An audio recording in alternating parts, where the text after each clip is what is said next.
అనమాట. కూర్చొని అన్నీ గైడ్ చేస్తూ ఉండేది. ఇంకా గైడ్, టీచర్, ఫిలాసఫర్, అందరి అమ్మలు, నా అమ్మే కాదు అందరి అమ్మలు అంతే. సో ఆ అందరి అమ్మలకు గురించి ఎంత చెప్పినా తక్కువే. నేను పెళ్లి చేసుకుని వెళ్ళిపోయినప్పుడు అమ్మ నాన్న నేను మళ్ళీ తిరిగి వచ్చేయాలని పూజలు చేశారు. మా బిడ్డ మాకు కావాలని. అది స్వార్థమా లేకపోతే ఇంకొకటా అనేది పక్కన పెడితే నిజంగా వాళ్ళ పూజలు ఫలించి నేను తిరిగి వచ్చేసాను. నేను 1 సంవత్సరం కూడా కాపురం చేయాల మలయాళం మా వారితోటి. 7 years లవ్. అప్పుడు కూడా చేసుకోవాలనే ఉద్దేశం లేదు, చూద్దామని అనుకున్నాను. ఇంకా లాస్ట్కి అతను చచ్చిపోతాను అది ఇది అనేసి అంటే అమ్మ నిజమే కాబోలు అనేసుకొని చేసేసుకున్నా. అమ్మ వాళ్ళు ఏదో నామకే వస్తే వచ్చినట్టు వచ్చి 2 అక్షంతలు వేసి భోజనం కూడా చేశారో లేదో తెలియదు. కేరళలో జరిగింది నాది, చోటానికరమ్మ కొచ్చిన్లో. చాలా మహిమగల అమ్మ. మరి ఆవిడకి నచ్చలేదు. 1 సంవత్సరం తిరగకుండానే విడిపోయాం. అలా వాళ్ళు కూడా పూజలు చేశారట, చెప్పారు వచ్చాక, మా పూజలు ఫలించాయి నువ్వు తిరిగి వచ్చావని. అప్పుడు నేను సంతోషించాలా విచారపడాలా నాకేం అర్థం కాల. సరే ఇంకా వీళ్ళకి వాళ్ళు నాకు రుణమో నేను రుణమో వచ్చేసాను అనుకున్నా. ఇంకా ఏం జరిగినా అంత మన మంచిగా అనుకున్నా. ఆ టైంలో 7 years లవ్ ఇలాగైపోయింది ఏంటి, చాలా స్టేట్మెంట్స్ ఇచ్చేసి కళ్యాణం వచ్చినా కక్కు వచ్చినా ఆగదనేసి తనతో నా 100 days ఫంక్షన్స్కి అన్నీ వచ్చి అక్కమ్మగుడు సినిమాకి దానికి మిగతా వాళ్ళందరూ చూసి ఇడు దొంగకోళ్ళు పెట్టేవాళ్ళలాగా ఉన్నాడు, నీకు ఎట్లా నచ్చాడు, మాకైతే నమ్మకం లేదు నువ్వు ఇతంతా ఉంటావని అని అలా అందరి దీవెనలు ఫలించాయి. వాళ్ళ సైడు తప్పుంది. సో అలా విడిపోయాం అన్నమాట. విడిపోయిన తర్వాత ఒక నైట్ ఏడుస్తూ పడుకుని ఉంటే నాకు ఇలాగ భుజం మీద చేయి వేస్తే ఒక షాక్ కొట్టినట్టు అనిపించింది. బాబా గారు తెల్ల దుస్తుల్లో ఉన్నారు.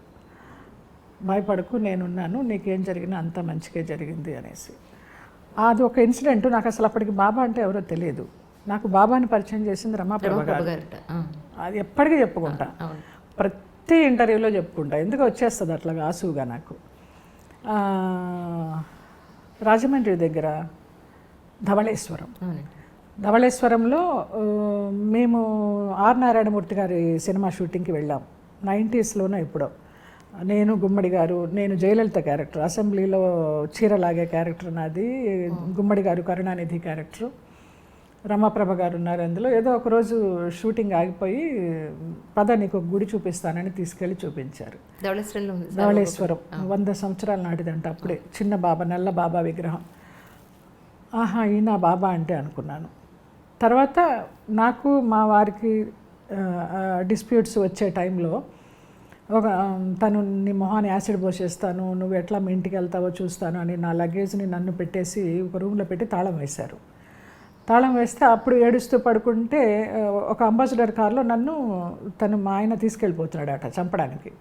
అప్పుడు ఆరెంజ్ కలర్ దుస్తుల్లో కాషాయ వస్త్రంలో నిలువెత్తు బాబా ఆ అంబాసిడర్ కార్ని ఇట్లా ఒక చేత్తో ఆపి డోర్ తీసి నన్ను తీసుకొని గబగబా వెళ్ళిపోయారు. కట్ చేస్తే మర్నాడు మార్నింగ్ పుట్టింటికి వచ్చేసా. పరచూరు గోపాలకృష్ణ గారు, చలపతిరావు గారు వీళ్ళందరూ సహాయం చేసి అక్కడ విరుగంబాకం పోలీస్ స్టేషన్లో పోలీసులను పంపించి ఆ అమ్మాయి ఇలాగా అపాయకరంగా ఉంది, మీరు వెళ్ళి ఇది చేయాలంటే అట్లా బయటకు వచ్చా. అట్లా 2 సార్లు బాబా కనిపించారు నాకు. బాబా అంటే ఎవరో తెలియదు, నమ్మకం లేనప్పుడు. ఇంకా ఇప్పటిదాకా ఈ రోజు దాకా ఆ బాబానే నాకు జీవితం అయిపోయారు. తుమ్మినా దగ్గినా బాబానే.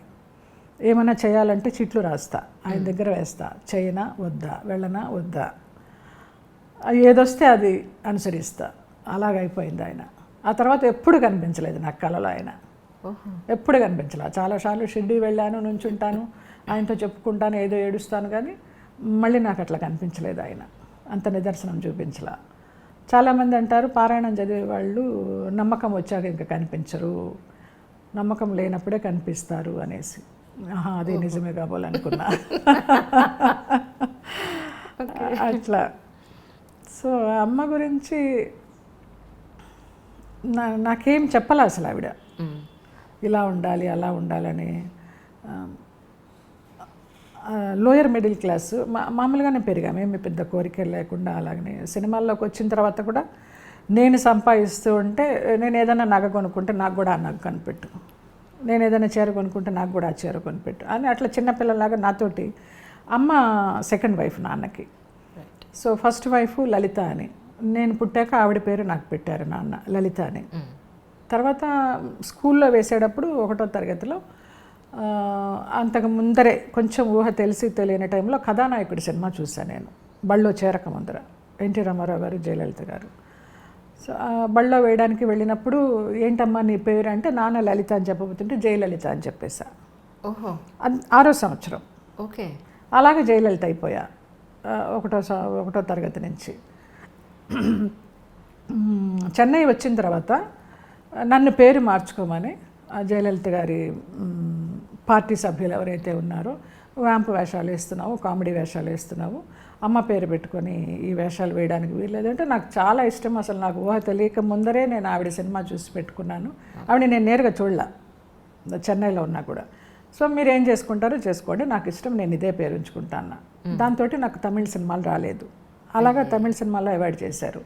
నా కో ఆర్టిస్టులు ఎవరైనా నాతో యాక్ట్ చేయాలని, పక్క సెట్కి వెళ్ళి జయలలితతో యాక్ట్ చేశానని చెప్పడానికన్నా వాళ్ళు భయపడేవారు అప్పుడు. ఆ పరిస్థితిలో ఉంది ఆవిడ అమ్మ అప్పుడు. సో అలాగా జయలలిత అయిపోయాను. అంటే మీ పెళ్ళప్పుడు కానీ తర్వాత, మీ పెళ్ళి తర్వాత మళ్ళీ మీరు అమ్మవాడితో కలిసి ఉన్నప్పుడు కానీ,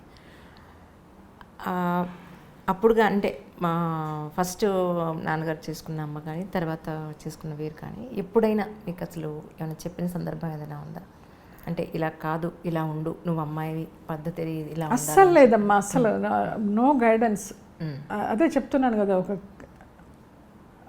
గాలికి పెరిగామని చెప్పచ్చు. అంటే చూసుకున్నారు అంతే. ఇక్కడ స్కూల్ ఇంటి దగ్గర తలదించుకొని రిక్షా ఎక్కామా, మళ్ళీ స్కూల్లో దిగామా, మళ్ళీ రిక్షా కరెక్ట్గా ఉంటుంది, మళ్ళీ ఆ రిక్షాలో ఎక్కామా వచ్చామా, అంతే తప్పించి. నాన్న నాదేశం పేపర్ రన్ చేసేవారు, 15 డేస్కి ఒకసారి వచ్చేది. మేమందరం కలిసి ఏదైనా సినిమాకి వెళితే ఫస్ట్ డే ఫస్ట్ షో చూడాలి సినిమాలు ఏవైనా.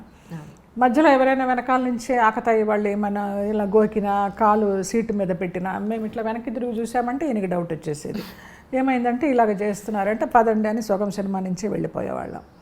అట్లా జరిగిన సందర్భాలు తప్పించి మమ్మల్ని మీరు ఇలా ఉండాలి, ఇలా ఉండాలని రిస్ట్రిక్షన్తో పెంచింది కానీ, ఒక గైడెన్స్ ఇచ్చి పంపించింది కానీ, ఇదే చదవాలి, ఇది అవ్వాలి, ఇది అవ్వాలి అని చెప్పింది కానీ ఏమీ లేదు. ఒక్క మా నాన్నగారే నా విషయంలో నువ్వు డాన్సర్ అవ్వాలి, అది నా కోరిక అని చెప్పారు. ఆయన కోరిక తీరింది. కానీ యాక్టింగ్ సైడ్ వచ్చినప్పుడు కూడా అమ్మ వద్దు ఆడపిల్ల అనలేదు అసలు. ఏం మాట్లాడదు ఆవిడ. తన అమాయకత్వమా, లేకపోతే తెలియనితనమా, లేకపోతే ఆ భర్త అడుగుజాడల్లో నడవాలా, ఏమైనా అనుకోండి, అలా జరిగింది.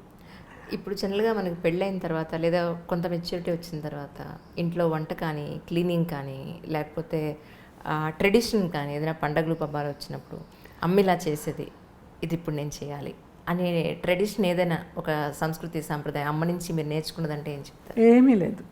Is it? జీరో. నేను ఇంతవరకు వంటింట్లోకి వెళ్ళి స్టవ్ అంటించలేదు. నాకు 2 వదినలు, 2 అక్కలు, అందరం ఉమ్మడి కుటుంబం, 14 మంది చెన్నైలో ఉండేవాళ్ళం.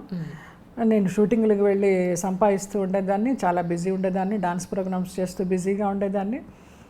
ఎప్పుడైనా వంటింట్లోకి వెళ్ళినా కూడా నువ్వెందుకు వంటింట్లోకి వస్తావు, వెళ్ళి రెస్ట్ తీసుకునేవాళ్ళు. అసలు రేపు పొద్దున ఏదైనా అవసరం వస్తుంది, అత్తవారింటికి వెళ్ళాకో లేకపోతే ఇది ఒంటరిగా ఉండిపోయి చేసుకోవాల్సి వచ్చిన సందర్భం వస్తుందని ఎవరూ ఆలోచించలేదు, నాకు అస్సలు లేదు. అది నేను ఒక ఏదో డబ్బు సంపాదించే యంత్రంలాగా అయిపోయినా నేను. అంత ఎఫెక్షన్స్, అంత ఎథిక్స్, వాల్యూస్ అలా అంత పరిసరాల్లో నేను పెరగల. మనకి వచ్చిన విద్య ఒకటే, వెళ్ళాలి, యాక్ట్ చేయాలి, కుటుంబాన్ని చూడాలి, అంతే. ఎవరు నాకు నేర్పించలా. ఇప్పటికి కూడా అందరూ అంటారు, ఎలాగా నువ్వు ఒక్కదానివి, ఎవరైనా. నా మామయ్య కొడుకుంటాడు నాతోటి, భాస్కరు. మార్నింగ్ లేస్తే 4 గంటలకు పూజ అయిపోతుంది వాడిది, బ్రహ్మీ ముహూర్తంలో. ఇక నేను ఎప్పుడు లేస్తే అప్పుడు, షూటింగ్ ఉంటే పెందరాడే లేచి ఒక దండం పెట్టుకుంటాను, లేకపోతే ఎప్పుడు లేస్తే అప్పుడే దండం. పూజలు పునస్కారాలు చేయడం కానీ. చెన్నైలో ఉన్నప్పుడు బాబా హారతులు 4 చేసేదాన్ని.